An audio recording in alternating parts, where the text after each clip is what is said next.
Look at that beauty right behind me. Yes, this is a new episode of Nothing in Paris. Just wait for it, right?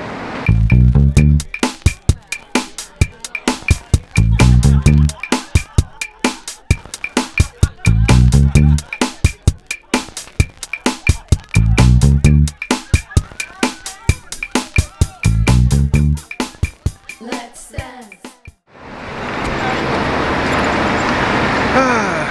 Long time I've been waiting. I wanted to do another episode of Nothing in Paris, which is happening right now. I'm so happy to come with this again. Oh God, Nothing in Paris. I wanted to go on the banks, but the truth is, I'm going this way. Let me show you this one. Alright, because I don't feel like filming myself at all, right? What I want to show you is I just came out of a fantastic tour with a young couple that just got married. So we did a 2-hour tours of d'Orsay. My main home is the Louvre in the back right there, as you can imagine. I don't think I have the good technique of filming, so I'm gonna cut that up and come back. And we're back. I think I regulated the technique. I'm not focusing on my face anymore because this is Nothing in Paris and I'm just focusing on whatever's coming my way completely randomly.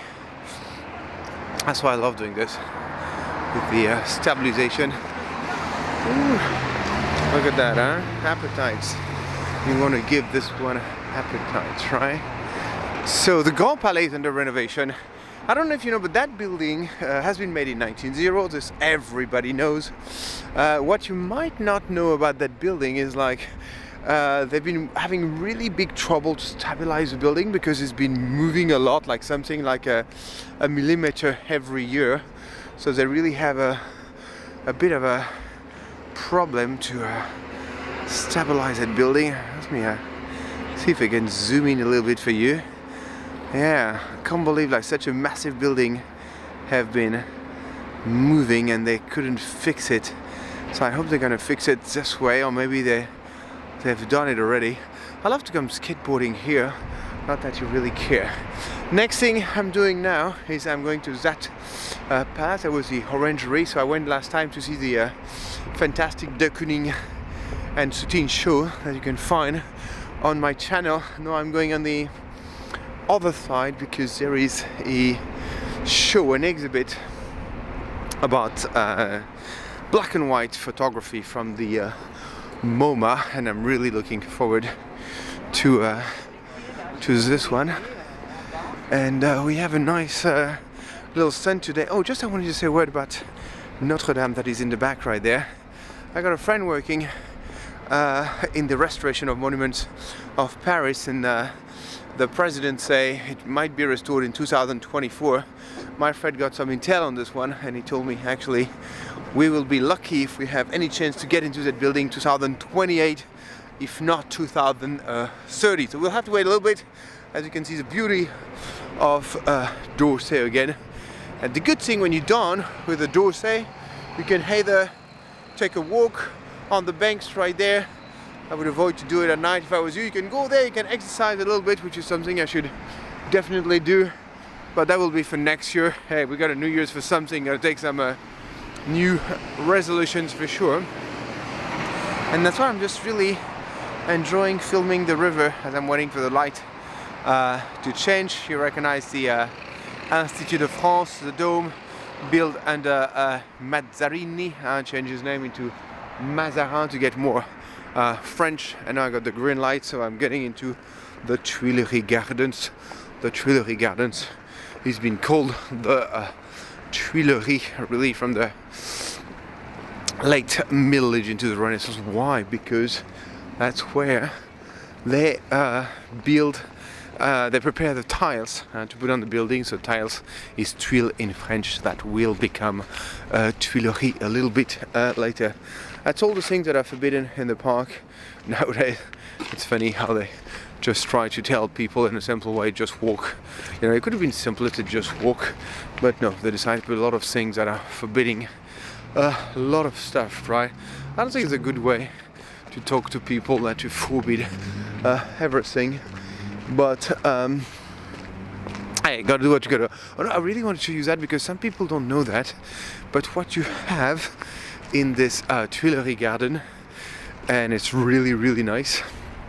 It's some modern and contemporary art. So I'm going to show you a piece of that right now, because we have to have the luck to see that. The first time I saw it, I have to admit, it was in a foundation, and I was really a bit surprised by the work of this artist. You're looking at it right now, and you might wondering who is that, and I'm not going to tell you because the label is kind of killing it a little bit, and it's of course Pennone. We are in 1999. Royal tree. This green chair in the French Parisian park that the world envious. But as you know, I betrayed my own city, and I decided to live in the country of the blue chairs, which will be Nice and the French Riviera. So another great thing from that fantastic French gardens, French gardens, you see how the trees are aligned, many trees, just one tree. French gardening, that's really impressive when you think about it. And that's why I'm showing you this one as well, because it's such a beautiful weather. Really the full winter, with just a few days before Christmas. And really, for me, it's the most elegant time because people dress up. They put coats. There's no more micro shorts and flip flop. Nothing against Tuesdays everywhere, but you know, it's kind of a funny thing.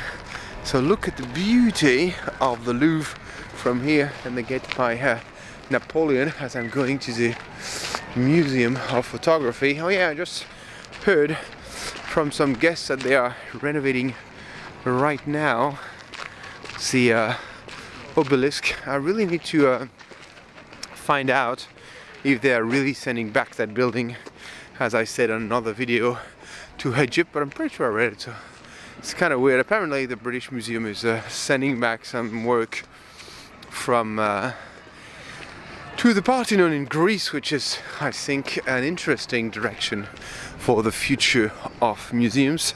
When you're in this garden right here, so it's filled with a lot of things, but even some bird's little house. How nice is that, right? So some little nice gestures. There's room for kids with always little games everywhere. Kind of miss the free games though. I don't know what we have to pay for everything lately. Is that really necessary? But we just miss games that easy. When I was a kid, I used to go to games that were free, and I was pretty happy with it.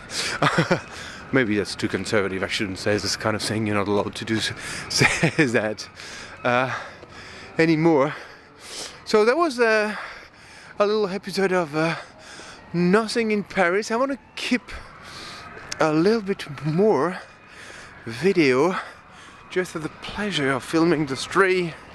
I guess the shadow is not super professional, so I'm supposed to film more like this way. A little bit of a play with a flare here. You can see the Eiffel Tower if you're lucky in the back. I don't know if you can see well enough. Let's go find the tower, even if I'm going for the stairs right there. Yeah, I can most definitely see the tower there. It's always under renovation. I love the fact that some of the statues are covered for the winter to some sort of a protection.